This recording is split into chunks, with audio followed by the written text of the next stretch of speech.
Bonjour à tous et bienvenue sur la chaîne Astro. Pour ce nouvel épisode, donc aujourd'hui je vous propose de parler des fausses couleurs en imagerie solaire. Donc voir ensemble en fait comment donner une couleur qui soit plus agréable et qui puisse être vraiment adaptée donc à vos différentes situations de prise de vue. En fonction en fait du filtre que vous allez utiliser, je vous propose un peu une convention qui fera que naturellement les gens se rendront compte. Parce que si vous prenez par exemple cette photo qui est magnifique, de ce bouquin de référence, eh bien vous voyez que les différentes couleurs nous permettent de mieux apprécier les détails. Et bien ça c'est des fausses couleurs, parce qu'en fait tout était monochromatique et strictement rouge. Alors pour pouvoir mettre des fausses couleurs sur nos images, en fait, il faut déjà comprendre ce qu'on veut essayer de passer un petit peu comme information. Le soleil est blanc, typiquement la lumière blanche, la référence c'est le soleil. Mais si vous avez utilisé des filtres en bande étroite pour certaines couleurs, le calcium dans le bleu, l'hydrogène H-alpha dans le rouge par exemple, ou le Bader Continuum dans le vert, eh bien ça peut être intéressant de filtrer aux alentours de ça pour donner aussi cette compréhension tout de suite. Ah, cette photo, elle a été faite au calcium, au moins il n'y a pas d'ambiguïté possible à celui qui la regarde. Et donc c'est vraiment l'objectif de cet épisode, mais vous allez voir que en jouant sur les fausses couleurs, on va se donner aussi une information supplémentaire pour lire et appréhender l'image quand on va la regarder, et ça c'est quand même très appréciable. Et donc c'est maintenant sur la chaîne Astro.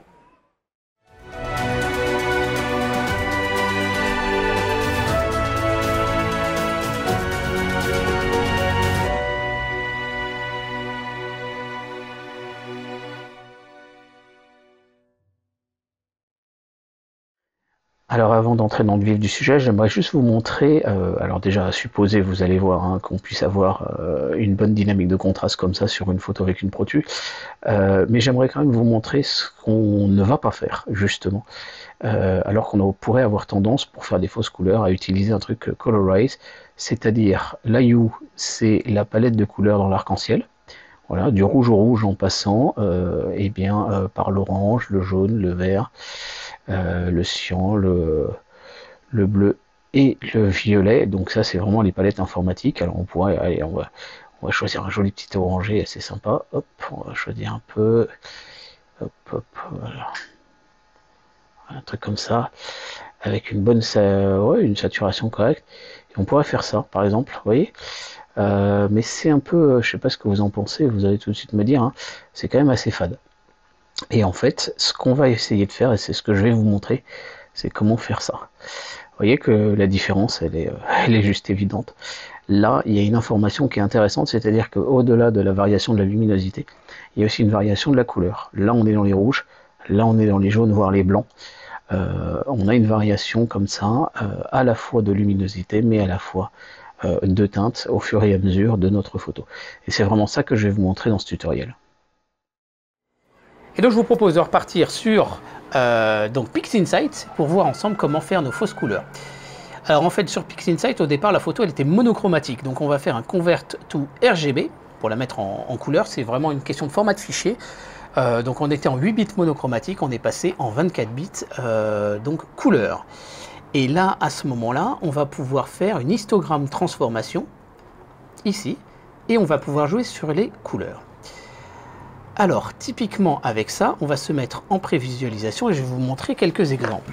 Si vous faites de la photo en lumière blanche, tout simplement, et sans filtre, voilà ce que je vous propose.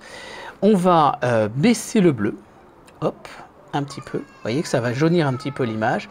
On va monter un tout petit peu le rouge, pas trop. On va continuer de baisser le bleu, voilà.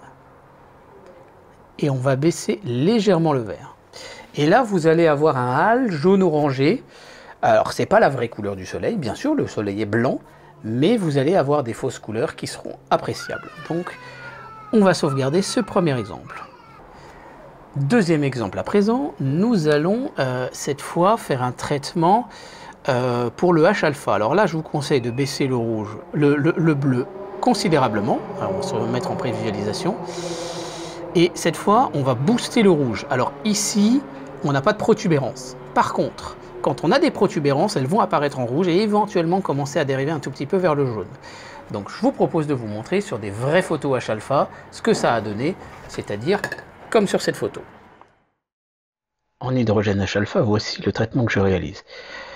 Alors, j'ai un bug avec PixInsight, enfin ça dépend des logiciels, et puis de savoir si vous avez un vrai coudé, je fais une inversion verticale. Pas de souci, ça, on en a déjà parlé. Ensuite, je fais les ondelettes. Pas de problème là également. Après ça, je fais une conversion en couleur, et je fais une transformation d'histogramme. Alors je vous montre. En fait, le rouge, je le booste à fond. Le vert, je le laisse sur une transformation complètement linéaire, et le bleu, je le diminue très fortement. Et ensuite, je peux éventuellement ajuster la luminance en tant que telle. Voilà le résultat que ça va nous donner. En fait, le rouge va être complètement saturé sur le disque solaire. Mais c'est pas très grave, parce qu'on va essayer de faire du jaune. Or, le jaune, c'est une combinaison de rouge et de vert. On va faire un jaune orangé, donc un rouge à 100%, ce sera bon. Donc là, le rouge, il est à 100% de luminosité sur tout le disque. En revanche, on va donner justement un peu de luminosité à nos protubérances et un petit détachement sur le fond de ciel, donc de l'espace. Et donc là, ça marche vraiment très bien. C'est vraiment l'astuce. En fait, donc voilà, on applique. Et c'est vraiment l'astuce pour pouvoir décrocher justement les protubérances du fond du ciel. Alors attention, ceci dit, avec les ondelettes, on va avoir ce phénomène de trait noir qui va apparaître. Mais bon, ça c'est un autre sujet. Mais voilà comment on fait apparaître les protubérances et le disque solaire sans devoir faire une combinaison de deux expositions différentes. C'est simplement une question de jouer dessus. Alors, ce qu'on peut faire, c'est qu'on peut séparer les trois couches et vous allez voir justement de quoi il en retourne. Reprenons donc cette même photo dans PaintShop Pro. Et en fait, on a image, split, rouge vers bleu. Voilà le canal bleu. Vous voyez que le canal bleu va nous permettre de vraiment sortir beaucoup de détails de structure sur la surface du soleil. Le canal vert est globalement assez lumineux, mais vous voyez qu'on a un petit peu de détachement et un petit peu éventuellement de protubérance, mais un petit peu de détachement là de cette épaisseur dont je devine qu'elle est en fait l'épaisseur de la chromosphère et la photosphère est en dessous. Et le canal rouge, regardez, le disque est complètement saturé. Et par contre, on a le détachement voilà, d'une petite spicule ici, d'une protubérance par ici. Voilà un petit peu comment ça se passe. Donc c'est assez intéressant de comprendre comment on a travaillé sur les trois canaux pour arriver justement à créer cette fausse couleur qui donne un bon résultat. Troisièmement, nous allons voir comment le faire pour du calcium. Alors pour du calcium, le calcium en fait est bleu, très clairement, et on est au début de l'ultraviolet, donc on va mettre quand même un petit peu de rouge. Ce qu'on fait, c'est qu'on va donc baisser les verts. On se remet en prévisualisation. Vous voyez qu'on a un truc qui est déjà quand même bien violacé. Et on va quand même baisser un peu les rouges, voilà, pour avoir un truc plus bleu. Voilà, on va faire un traitement un petit peu comme ça.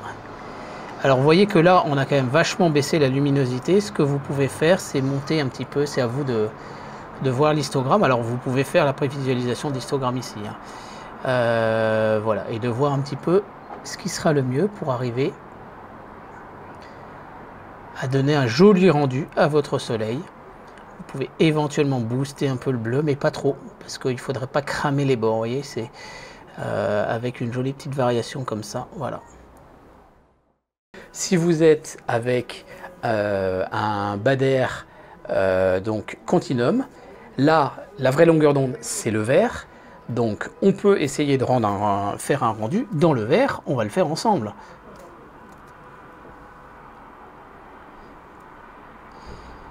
Le vert, on va le laisser tel quel. On va baisser le bleu. Et on va baisser le rouge.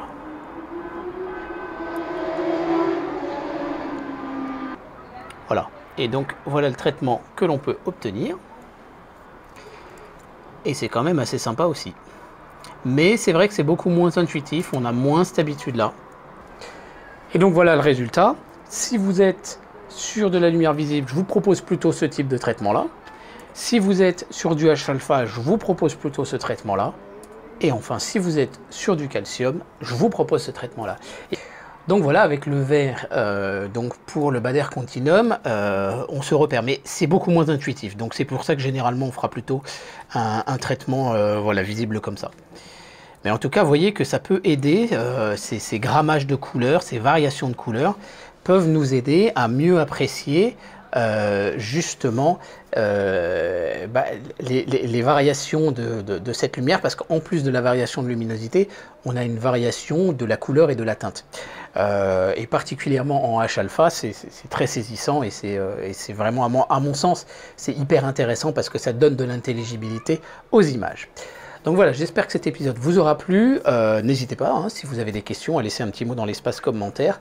Donc je vous donne rendez-vous prochainement sur la chaîne Astro pour d'autres épisodes aussi sur le Soleil, notamment justement une conférence avec Christian Villadrich. Vous allez voir sur la photo du Soleil à très très haute résolution, et vous allez voir, c'est absolument passionnant et surtout hallucinant les détails qu'on arrive à observer. Voilà, alors n'hésitez pas à laisser un mot dans l'espace commentaire, à partager cet épisode autour de vous, surtout quand vous voyez justement des personnes qui posent la question. Mais c'est quoi la couleur de ce que l'on observe, ou qui posent justement, ou qui n'ont pas appliqué de fausses couleurs, et ça vaudrait le coup de pouvoir le faire. Donc maintenant, vous avez l'astuce. Merci, au revoir.